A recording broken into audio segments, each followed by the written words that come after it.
I'm James St Leger, 28 years old from Bristol. Daytime job as a firearms officer with the police and also a personal safety training instructor. Outside of that, PTing and training others. 2010 I was crowned the National Vertical Endurance Lifting Champion, curling and pressing a 16 kilogram dumbbell for near 1,000 reps without fail, without stopping.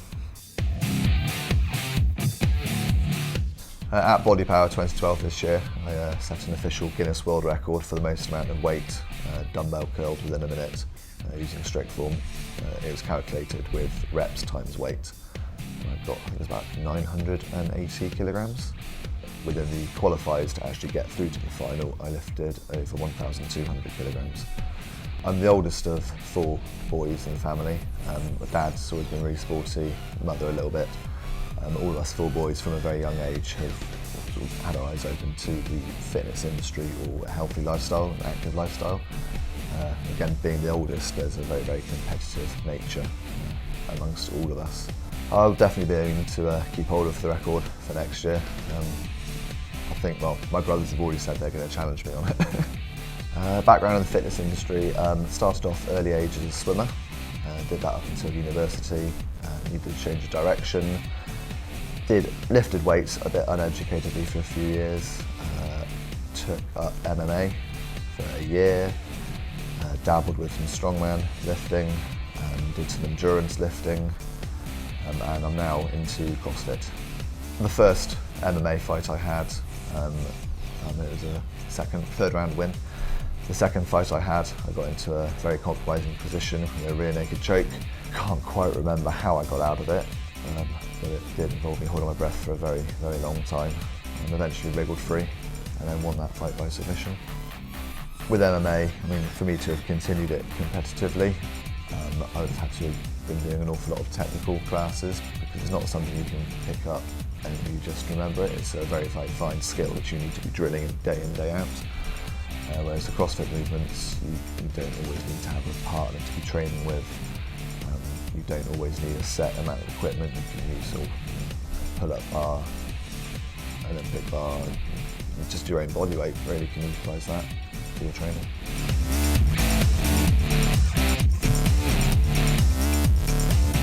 CrossFit is not so much specific bodybuilding training, but it's much more functional moves that you'll be carrying out in day-to-day life.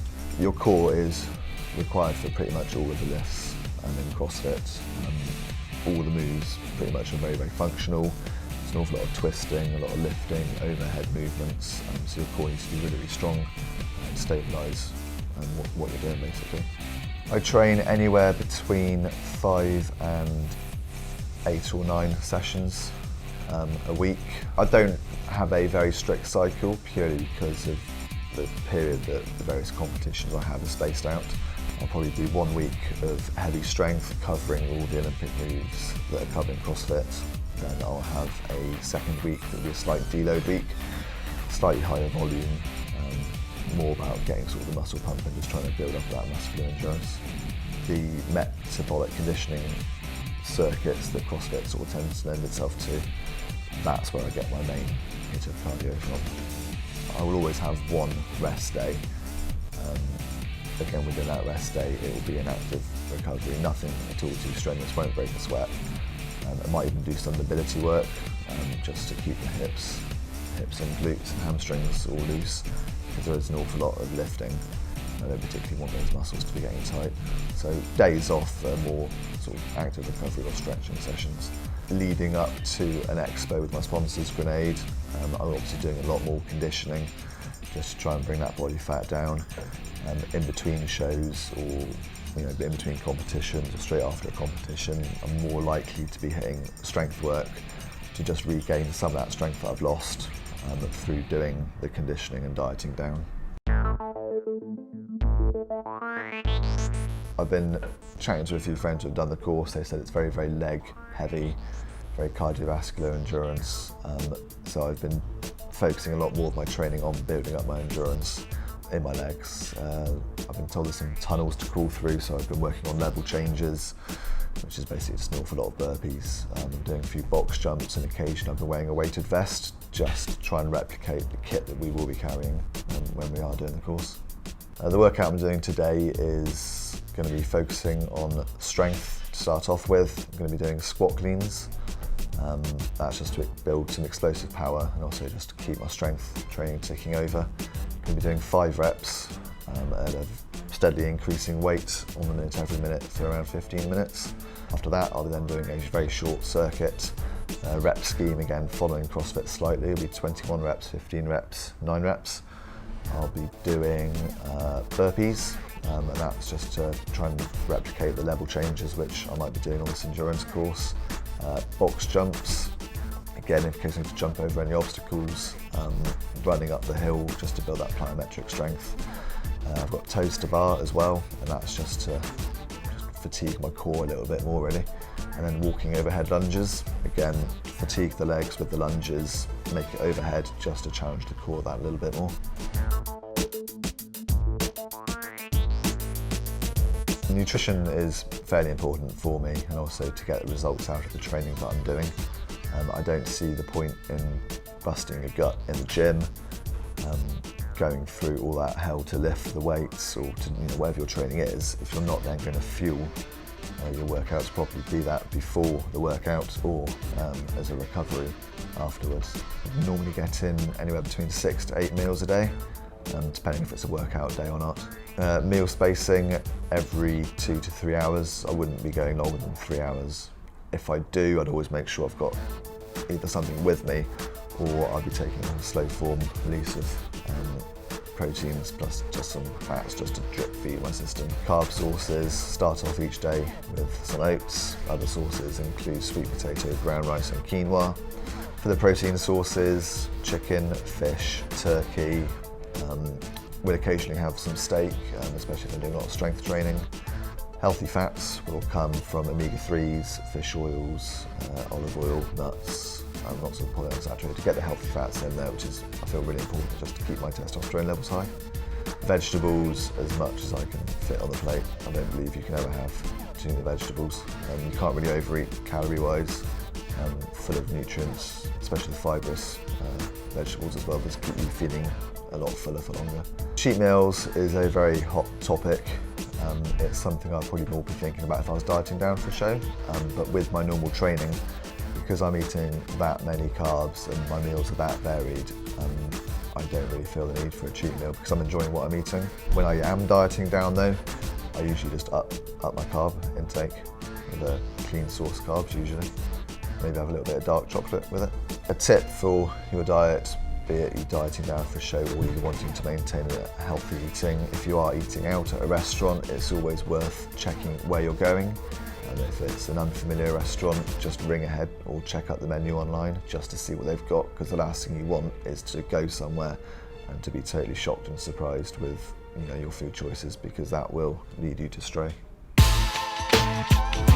With my fairly active work and training schedule, supplements are very important for me to assist with my recovery and also fueling my training.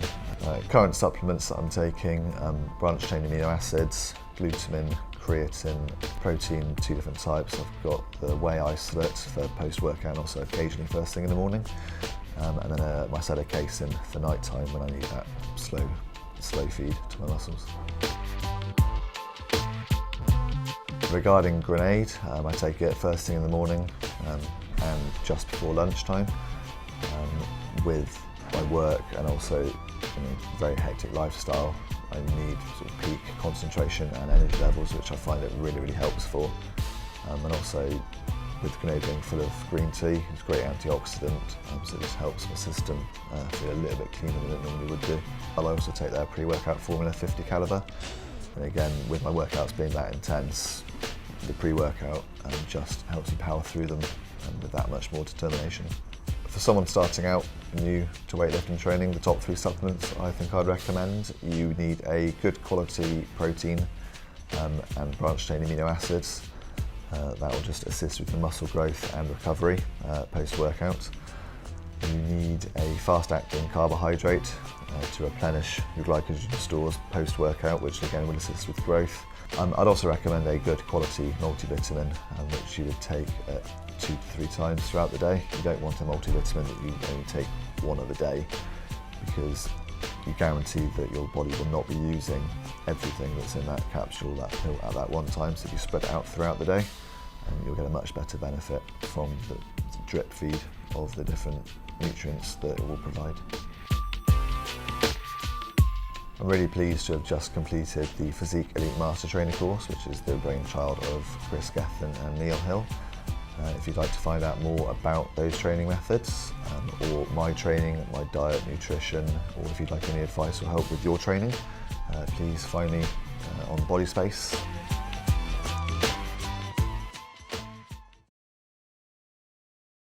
Stand by. Come on!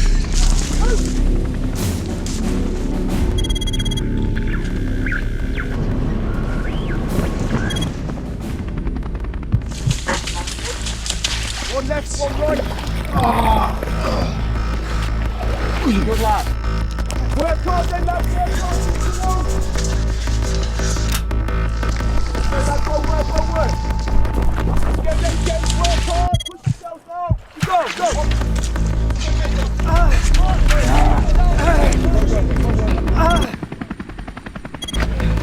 Good effort, lad. And again.